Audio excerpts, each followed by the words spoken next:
Quantum valley లాంటి cutting edge టెక్నాలజీని అమరావతి లాంటి చోటకి లేక ఆంధ్రప్రదేశ్ లాంటి ప్రాంతానికి తీసుకురావడానికి ఆయన భయపడకపోవడం. ఇంకా విశేషం ఏంటంటే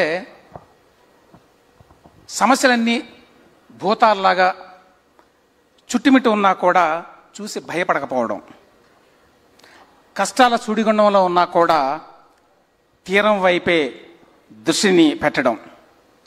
ఇవాళ ఒక సమస్యల కూడల్లో ఉన్నటువంటి ఆంధ్రప్రదేశ్ని గట్టెక్కించడానికి తన అనుభవాల్ని ఆలోచనల్ని ఏ విధంగా ఉపయోగించబోతున్నారో తెలుసుకునే ప్రయత్నం చేద్దాం. Thank you very much sir. Okay, thank you sir. ఈ సెషన్ థీమ్ ఏంటంటే looking head a decade from now. Next దశాబ్ద కాలంలో ఆంధ్రప్రదేశ్ ఎట్లా ఉండబోతోంది అని. ఆల్రెడీ మీరు స్వర్ణాంధ్ర విజన్ 2047 అని చెప్పి చేశారు. అంటే 22 ఏళ్ల తర్వాత భారతదేశానికి స్వాతంత్రం వచ్చి 100 ఏళ్ళు పూర్తవుతాయి అప్పటికి 2047కి. దానికి ఆల్రెడీ డాక్యుమెంట్ తయారు చేశారు గతంలో విజన్ 2020 లాగా.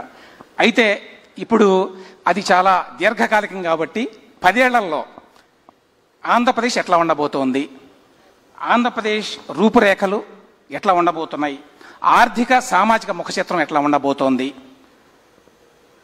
ప్రాధాన్యతలు ఏంటి ఈ 10 ఏళ్లకి? థ్యాంక్ యూ రమేష్ గారు. అందరికీ నమస్కారాలు. ఈరోజు మొట్టమొదటిసారిగా వేటు మీడియా ఫస్ట్ టైం ఒక రెవల్యూషనరీ కాన్సెప్ట్ రీజనల్ లాంగ్వేజెస్లో కానీ ఆన్లైన్ ప్లాట్ఫామ్స్ కానీ జనరల్గా ఢిల్లీలో ఇలాంటి కాన్క్లేవ్స్ పెడతారు. అందరూ స్టేక్ హోల్డర్స్ అందరినీ ఇన్వాల్వ్ చేస్తారు. అలాంటిది ఫస్ట్ టైం ఆంధ్రప్రదేశ్లో పెట్టినటువంటి రాజు గారిని మనస్ఫూర్తిగా అభినందిస్తున్నా. This is a unique concept. National లెవెల్లో మనం చేస్తే బ్రాడ్గా దేశానికంతా ఉపయోగపడుతుంది. ఒక రాష్ట్రంలో చేస్తే రాష్ట్ర ప్రజలకందరికీ ఒక అవగాహన వస్తుంది. ఇక్కడుండే స్టేక్ హోల్డర్స్ అందరూ కూడా ఫస్ట్ టైం ఇక్కడికి ఇచ్చేసిన మిమ్మల్ని అందరినీ మనస్ఫూర్తిగా అభినందిస్తున్నా. ఈరోజు రమేష్ గారు ఒక క్వశ్చన్ అడిగాడు. 2047 విజన్ డాక్యుమెంట్. ఒక మాటలో చెప్పాలంటే విజన్ డాక్యుమెంట్ తయారు చేసిన దాంట్లో ఈ దేశంలో మొట్టమొదటిసారి నేనే ఉన్నాను. ఇప్పుడు కాదు, 2000 సంవత్సరంలో ఆ రోజు కంబైన్డ్ ఆంధ్రప్రదేశ్కి విజన్ 2020 తయారు చేశాను. అది చూసిన తర్వాత అబ్దుల్ కలాం గారు వచ్చి దేశానికి తయారు చేయడం కోసం ఏదైతే మీరు ఏ విధంగా చేసి అడిగినప్పుడు నేను ఆ డీటెయిల్స్ అన్ని వారికి ఇచ్చాను.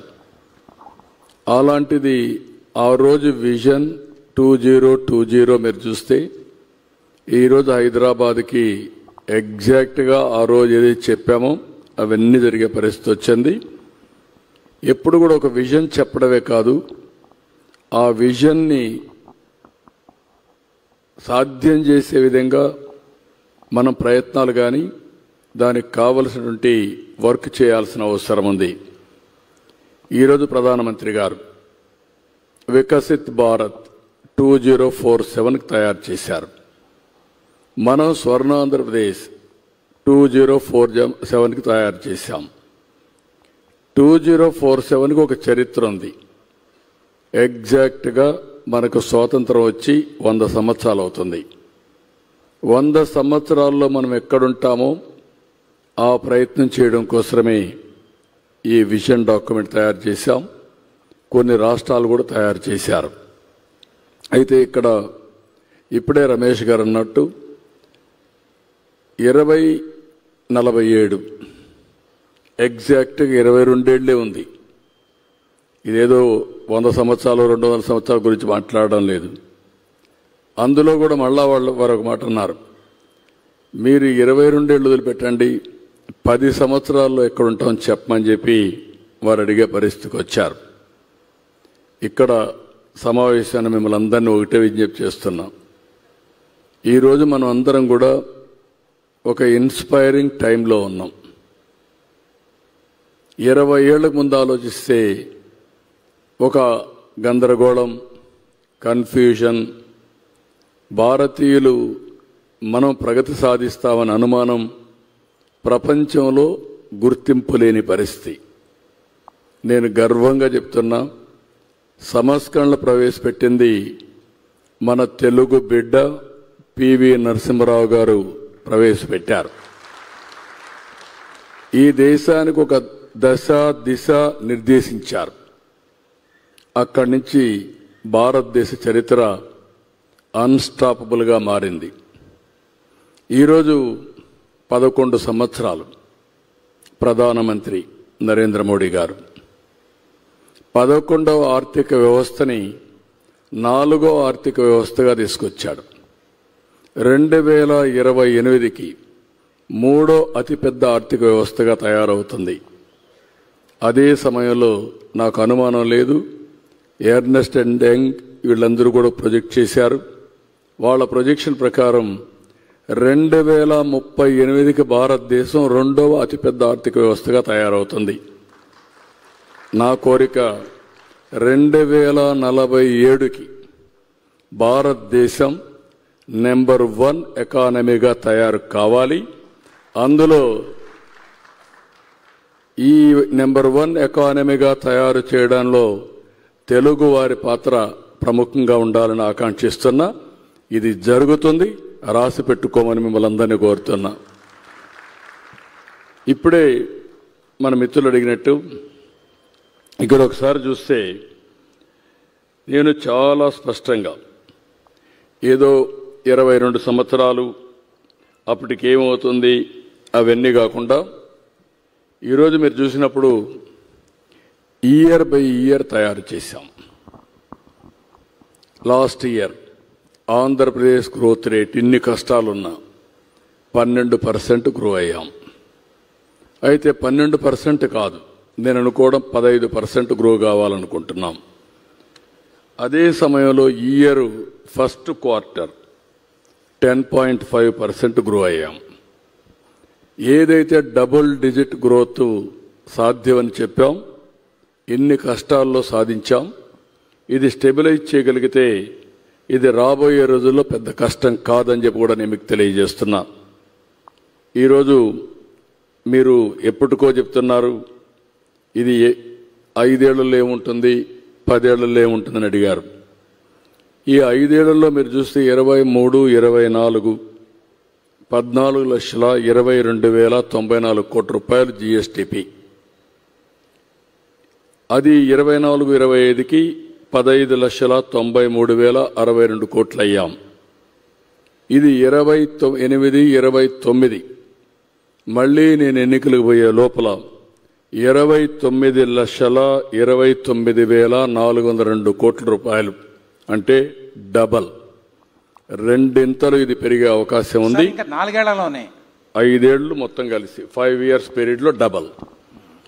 అదే సమయంలో 29,29,000 నుంచి 5 ఏళ్లలో 5 లక్ష, ఇది మొత్తం కలిసి 5,57,21,610 కోట్లు. అది అక్కడి నుంచి డబల్ అవుతుంది. అంటే ఈరోజు 22, 23, 24 ఎక్కడున్నాము 14 లక్షల నుంచి అది డబల్ రఫ్గా 29, అది డబల్ రఫ్గా 58 లక్షల ఆర్థిక వ్యవస్థగా ఆంధ్రప్రదేశ్ తయారు చేసే బాధ్యత ఈరోజు ఎన్డీఏ కూటమి తీసుకుంటామని చెప్పి మీ అందరికీ హామీ ఇస్తున్నా. సార్ 50 లక్షలు అంటే మామూలు విషయం కాదు. మామూలు 16 లక్షల్లో ఉన్నాం, ఇప్పుడు 50 లక్షలు 10 ఏళ్లలో అవ్వాలి. ఇప్పుడు దక్షిణాదిలో ఉన్న అన్ని రాష్ట్రాల్లో అతి తక్కువ పర్ క్యాపిటల్ ఇన్కమ్ ఆంధ్రప్రదేశ్కి ఉన్నది. తెలంగాణతో పోల్చినా, కర్ణాటకతో పోల్చినా, తమిళనాడుతో పోల్చినా చాలా తక్కువలో ఉన్నాం. అట్లాంటిది 50 లక్షల జిఎస్టిపి సాధించాలంటే తలసరి ఆదాయం మీరు చూస్తే 2,66,995 రూపాయలు 23-24 ప్రస్తుతం ఉన్నది. ఇప్పుడు ఈ సంవత్సరం 24-25 2,98,058. 28-29కి 5,42,985 రూపాయలు. అదే 33-34కి 10,55,000 రూపాయలు పర్ క్యాపిటల్ ఇన్కమ్ వస్తుంది. మీరు రాసి పెట్టుకోండి. 34కి 33-34కి మీరు చెప్పేది ఆంధ్రప్రదేశ్ లో ఉన్న ప్రతి ఒక్క వ్యక్తికి ఏడాదికి ఆదాయం ఆవరేజ్ సగటు ఆదాయం 10 లక్షల రూపాయలు, 10,55,000. అందరూ కానీ సహకరిస్తే ఇది అసాధ్యం కాదు. ఇది నిర్దిష్టమైనటువంటి ఆలోచన. దాని ప్రకారం ముందుకు పోతున్నాం. ఇది ఏ విధంగా సాధిస్తామంటే, ఒకప్పుడు నేను సెల్ ఫోన్ మాట్లాడితే అందరూ ఎగతాళి చేశారు. సెల్ ఫోన్ అన్నం పెడుతుందా అన్నారు. అయితే చెప్పేసి ఇంట్లో పడుకుంటే కాదు. నేను ఆ రోజు సెల్ ఫోన్స్ రావాలని కోరుకొని టెలికమ్యూనికేషన్ సెక్టర్లో రెవల్యూషన్ రావాలని 2-3 ప్రైమ్ మినిస్టర్స్తో స్టార్ట్ చేశాను. ఎన్ఆర్ కానీ వాడు సాధించలేకపోయారు. మొట్టమొదటిసారిగా వాజ్పేయి గారిని కన్విన్స్ చేస్తే, నేను ఆనాటి ఫైనాన్స్ మినిస్టర్ ఒక రిపోర్ట్ ఇస్తే, ఆ రిపోర్ట్ బేస్ చేసుకొని డీరెగ్యులేషన్ తీసుకొచ్చారు టెలికమ్యూనికేషన్ సెక్టర్లో. ఇప్పుడు ప్రతి ఒక్కరికి నేను అందుకే నవ్వుతూ చెప్తా ఉంటాను, wife and husband, without wife husband నివసిస్తాడు, ఉండగలుగుతాడు. భర్త లేకపోయినా భార్య ఉండగలుగుతుంది. ఇద్దరు కూడా సెల్ ఫోన్ లేకపోతే ఉండలేరు. ఏ మీటింగ్లో చూసినా 5 నిమిషాలకు ఒకసారి వార్తలు చూసుకునే పరిస్థితికి వచ్చాం. ఇప్పుడు కూడా నేను పేపర్లు పెట్టుకొని చూసేది పోయి సెల్ ఫోన్లోనే చూసి చెప్పే పరిస్థితికి వస్తున్నాం.